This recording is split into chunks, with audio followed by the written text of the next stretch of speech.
Welcome back. Now, today marks the start of Youth Month, and unemployment and substance abuse feature quite strongly among the challenges faced by the youth of today. Activist and 1976 student leader Seth Mazibuko joins us to have a conversation around Youth Month. Seth, I was completely saying to you just off air that you don't look a day over 24, so I do not understand how you were a student leader in 1976, but you were 16 in 1976. I was only 16, and I'm still 16. And you're still 16, indeed. Talk to us. I mean, a lot has happened between 1976 and now we're sitting in 2019, but it almost appears as though the challenges keep repeating themselves, even with policies that are supposed to be the liberators of the plight of young people. Look, I think there's a mistake that we committed as the leaders of that era. Yeah.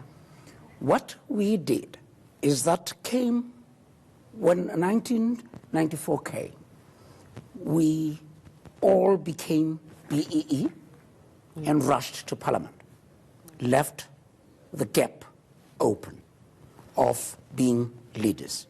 The leaders that were supposed to be there to lead and also maybe give orientation to new leadership were sitting in Parliament and enjoying and getting big tummies and becoming, they were getting blue lights. Exactly. They were getting blue lights. And all that. And we lost it out on that gassy leadership.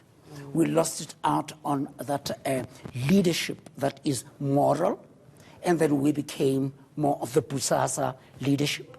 And then we became more of the Gupta, leadership, and forgot that now there are children that are still needing us as leaders.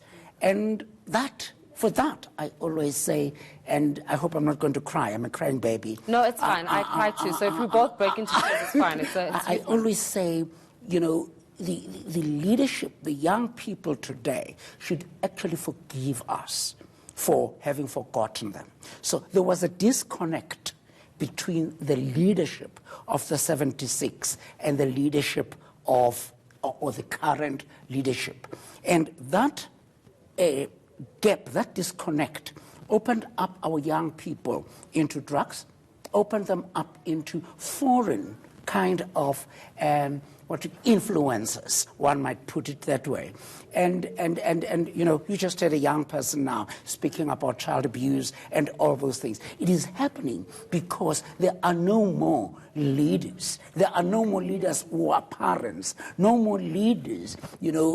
Leaders only come now when it is elections, then they knock on your door, and after that it's all over and they're gone back to Parliament and to make noise.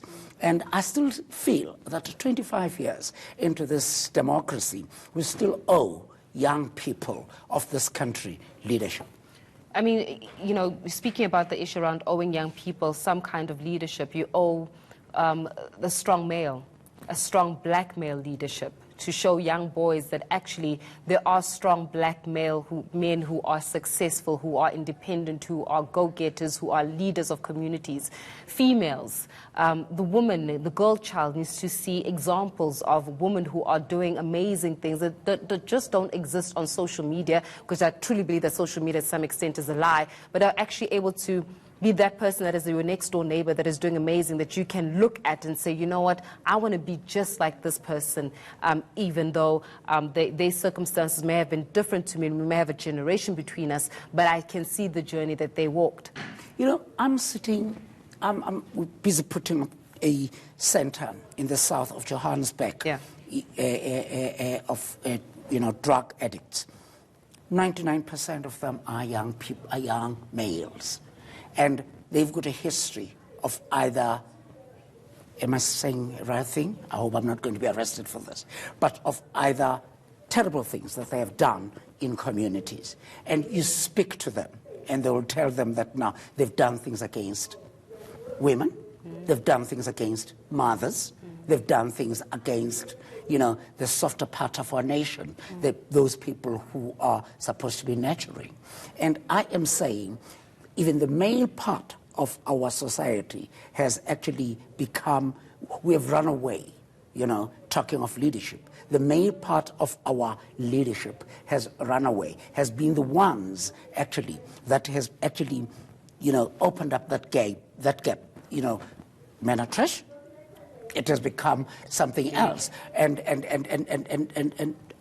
I'm starting to say, I think if there was a message of Tumamina that was to be really listened to, it is a message that should be saying, men, instead of them being trash, we should be asking that now we should be Tumamina to build the family, to build our young girls, to be father to our young girls instead of making them our girlfriends or our lovers, and to start also becoming, to also even giving them leadership roles, and starting to say to them, you're powerful, you're a woman. My daughter fights with me all the time when I say, Lizzo, come down, and says, Daddy, are you saying I must come down because I'm a girl? Why don't you say to Mzamo, come down? Mzamo is my son. Yeah. And then I say, no, Mzamo is a man, he must have...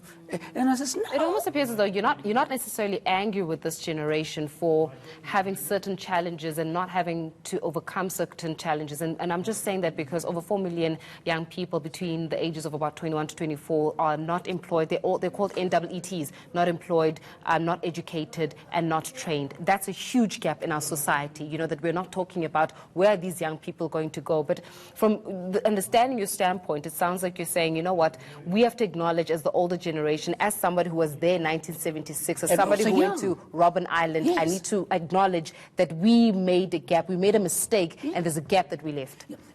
That gap is still very difficult to close. And I am saying also at the same time, again, our young people, I think there is a culture that is also coming up. We're getting...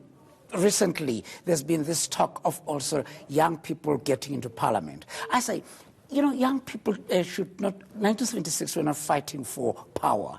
We're not fighting for positions. We're not fighting for that. As a young people, your work, where you've got to be having more of influence is in campuses. And you've done well.